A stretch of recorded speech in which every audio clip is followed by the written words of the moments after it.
Gold, trusted gold buyers. మీరు తాకట్టు పెట్టిన బంగారాన్ని విడిపించి ఈ రోజు ఉన్న మార్కెట్ ధరకు కొనబడను. పంచముఖి డాలర్ వేసుకోండి. అది వ్యాపారం తప్పు. అవును. ప్రజల నమ్మకం మీద ఆడుకుంటున్నావు తప్పు. అక్కడ ఇప్పుడు పునర్జన్మ జన్మ మీరు లాజికల్గా ఆలోచిద్దామండి. పుట్టిన నుంచి 3 ఏళ్ల వరకు మనం ఎలా ఉంటామండి? జంతువులో ఉంటాం. 1, 2 అక్కడే వేస్తాం. వేసిన దాంట్లో పొర్లుతామండి. కుక్క అదే చేస్తుంది కావాలంటే చూడండి. ఎదిగాడు మానవుడు. కుక్క కన్నా నేను నయన్రా. పంది కన్నా నేను నయన్రా అని అన్ని జీవరాశుల్లోకెల్లా నేను నయం అన్నాడు. ఉన్న జీవరాశుల్లోకెల్లా, ఉన్న జన్మల్లోకెల్లా, ఉన్న పుట్టుకల్లోకెల్లా మానవుడిది అత్యుత్తమమైన జన్మ అన్నాడు. ఇప్పుడు తిరగేద్దాం. రాత్రి పడుకున్నారు ఇద్దరు.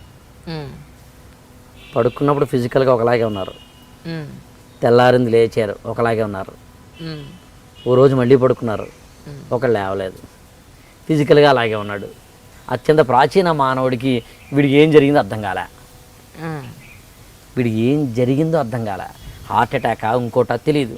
అందుకని ఫిజికల్ బాడీ ఇలాగే ఉందిరా, కానీ ఏదో మాత్రం లోపల ఉంది పోయిందిరా. అంతకుముందు మాట్లాడాడు, అన్నం తిన్నాడు, నాతో ఆడుకున్నాడు, ఇప్పుడు ఏదో అయ్యిందిరా. ఓకే, దీని ఆత్మ అందాం అని ఆత్మ పదార్థం అని పేరు పెట్టారు. ఆత్మ వచ్చినప్పుడు జీవాత్మ, ప్రేతాత్మ, పరమాత్మ లాంటి పదాలు వచ్చినాయి. అక్కడ ఆత్మ అనే పదార్థం వచ్చింది, పదం వచ్చింది. అక్కడి నుంచి నీకు మరణము, మరణాంతర జీవనము 2. మీరు మీ లైఫ్లో ఎప్పుడైనా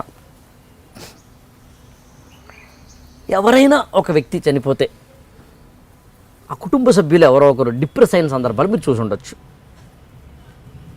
కొంతమంది 1 వీక్లో బయటపడతారు, కొంతమంది 1 ఇయర్కి ఉండిపోతారు.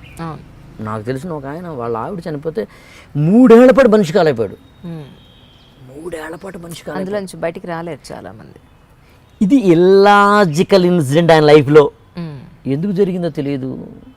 అలా మరణాన్ని అర్థం చేసుకోలేని సామాన్య సగటు మానవులకి ఆ రోజుల్లో ఋషులు ఏమన్నారంటే, మరణం ఒక కామారా, ఫుల్ స్టాప్ కాదురా, పుట్టే ప్రతి మనిషి కనుమూసే తీరు, మళ్ళీ నీ మనిషి ఒడిలోకే చేరు, నీ ఒడిలోకి వస్తాడురా, జన్మ ఆశతో మళ్ళీ పునర్జన్మ ఉంటుందిరా, ఇంకో చోట ఎక్కడో పుడతాడురా, నీ ఇంట్లోనే పుడతాడురా, పోయినోడితో మనం పోమరా అని మానసికపరమైన ఆత్మవిశ్వాసాన్ని ఆనాటి సగటు మానవ జీవులకు అందించేందుకు గ్రీకు తత్వంలోనూ అదే వచ్చింది. నేను అది చెప్తున్నాను.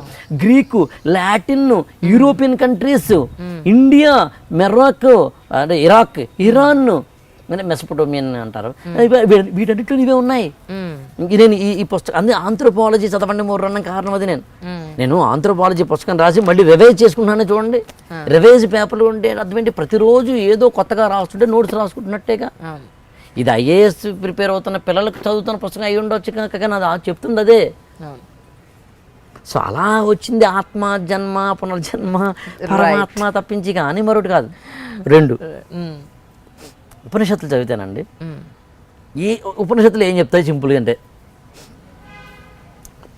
మానవుడికి సంబంధించిన ఎన్విరాన్మెంటల్ అంశాలన్నిటినీ అర్థం చేసుకోమని చెప్పేది వేదం అండి.